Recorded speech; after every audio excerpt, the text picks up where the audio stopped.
Hi, everybody. I'm Vanessa Richardson in for Malika Andrews. I'm joined by our senior writers, Ramona Shelburne. We've got Tim McMahon and NBA champ Kendrick Perkins. The NBA offseason, guys, it's cooling off, but Wemby is keeping it really interesting. The reigning Defensive Player of the Year, you heard Candace talking about it, has been spending time in his home country of France. He was at the Louvre in Paris with his teammates, dedicated a court while playing one-on-one with some kids, and now, apparently, Victor has been practicing with a local rugby team. He spoke to Malika about the idea earlier this season. One thing I wanted to do, but I didn't do this summer, is practice with a rugby team. Because it's same, patterns of movement my body's not used to do, and that can translate to what I do basketball. Like I don't know the words in English, but like it's like two teams in front of each other like this, forcing it. Anyway, it's some very interesting things. Very interesting is the perfect way to describe it. Ramona, how does Wemby really take his game to the next level this coming season, and does it involve rugby, you think? This is why he's wired so differently than anybody else, and it always reminded me of Kobe Bryant when Kobe would watch wildlife videos and he would see how the cheetah moves and how does he run, and Victor draws inspiration from, he described it as different movement patterns. And last year he went obviously to the monastery in China where he learned to do martial arts, and he wanted to be more physical. It also helped him, his mind, and to be quiet in those big moments. But I think that physicality that he's looking for with rugby is a very interesting choice to emphasize as he moves forward into this season, because that interview he did with Malika, that was, I think, December. So this is before he went into the finals and he had that long playoff run, and I'm curious to see how that finals run affects how he's approaching this summer too. Perk, is this the season you think oh, go ahead, Perk. Perk, go ahead. No.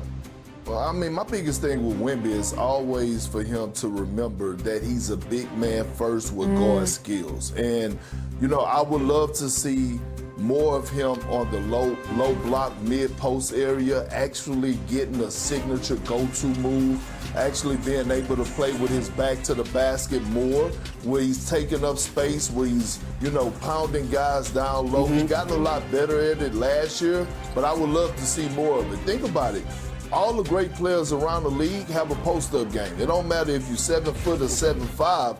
Jalen Brunson take guys to the post. Jason Tatum has a post game. SGA has a post game. Remember, Anthony Edwards called Michael Jordan before last season so that he could get that post game, get his post game right. So when you think about Wemby and what we've seen, yes, he's always improving physically and mentally. I just want to see that signature go-to move on that low block where he's embracing physicality time and time again.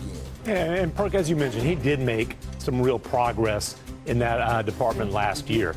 Following his work with Hakeem Olajuwon during the summer, I believe he's done a little bit of work with Hakeem again this summer. But when you talk about his post-up game, he's talking about figuring out how to play in scrums. That's the whole point of the rugby excursion. It's about strength.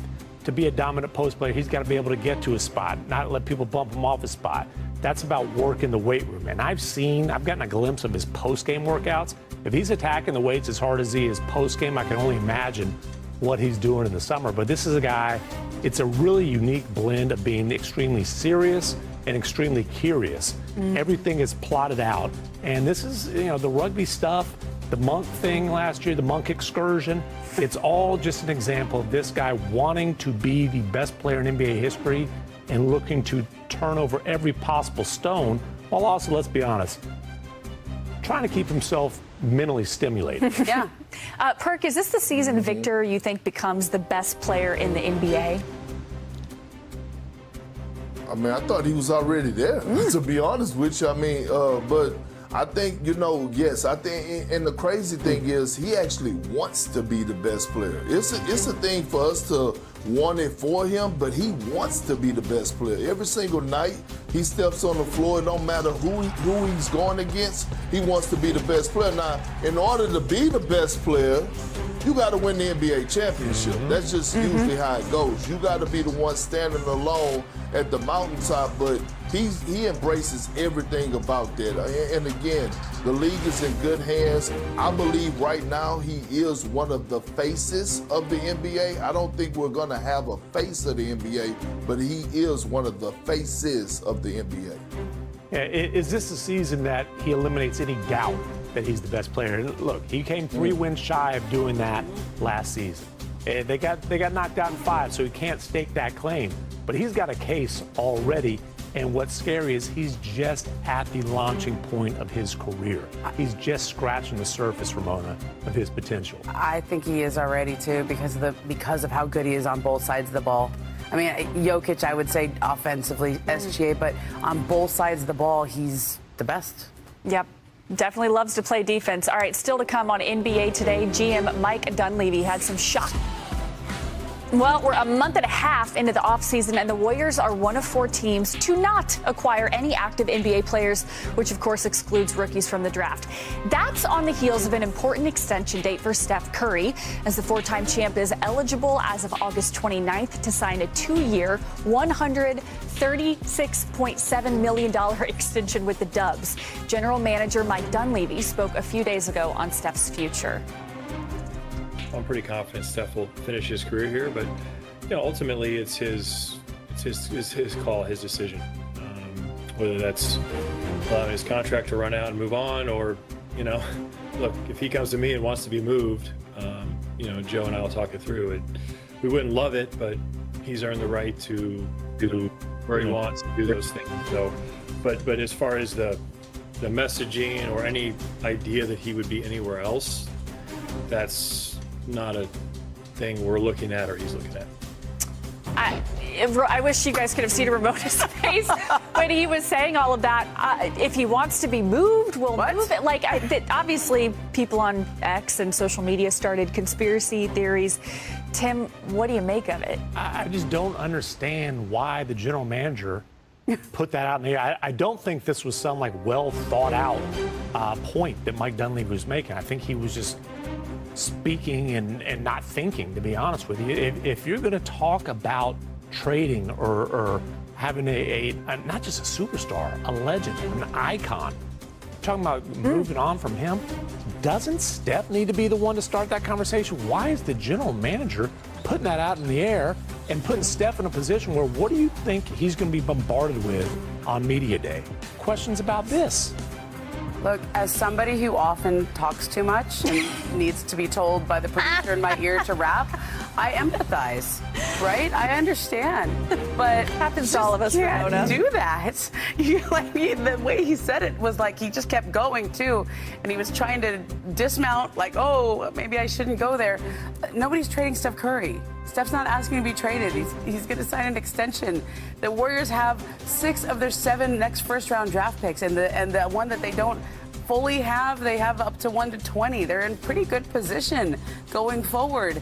Yes, I know Jimmy Butler's out, but they're building around Steph. Steve Kerr came back for one last ride here. I don't know why he even went there. Yeah, in dramatic fashion. Would Steve Kerr come back? Yes, he's coming back. Okay, so let's assume that Steph Curry is signing that extension and staying in Golden State. Perk, how do you feel about where they lie right now in the realm of NBA teams? I was just about to ask Ramona, are we sure that they're building around Steph Curry? Because if they were, then he would actually have a championship roster around him. I mean, let's be honest here. Mike Dunleavy needs to do his damn job. The Warriors hasn't been relevant since Bob Myers was leading the charge. And when I say relevant, that means actually being able to compete for a championship. What moves has he made that has scared the rest of the league or has had Steph Curry walking into the arena with a confidence level of we actually could get it done? I know some people may say Jimmy Butler. Jimmy Butler was popular, and there's no knock to him, but he wasn't a powerful move. I heard they was in the sweepstakes for Giannis. I heard they was in the sweepstakes for LeBron. Well, I know one thing, Bob Myers, Usually when he's in the sweepstakes, he actually goes and get that player and find a way to get it done. You're talking about a guy, Steph Curry, who played at an all-NBA level last year when he was healthy. It's on Mike Dunleavy to do his job and surround him with the pieces that he needs to actually go compete for a title and get out of a tough Western Conference. Tim disagrees, it sounds like, on the Jimmy Butler point. Yeah, on that point, the broader take, I definitely agree with. But that was a big swing that they took on Jimmy Butler. And look, Jimmy and Steph in the lineup together, the Warriors are 42-18. Unfortunately, that's not a lot of games over a season and a half. They were 22-5 with those guys in the lineup in the rest of the regular season right after the trade. Unfortunately, those guys couldn't stay healthy together during the playoffs. But I just don't want to diminish that they did take a massive swing at Jimmy Butler and that it was impactful, just they haven't been healthy. Look, they really did try to get Giannis. They offered 4 first. Victor Wembanyama continues to show why he could become one of the most unique players the NBA has ever seen. His interest in rugby, martial arts, and other forms of training demonstrates that he is willing to look beyond traditional basketball methods to improve his body, movement, and mentality. The rugby idea is particularly fascinating because it could help Wembanyama develop the physicality he needs to become even more dominant. He already has incredible length, coordination, and defensive instincts, but becoming stronger in contact situations could make a huge difference. Learning how to handle physical battles could translate directly to his ability to establish position in the paint. Another important point is the possibility of Wembanyama developing a dependable post-game.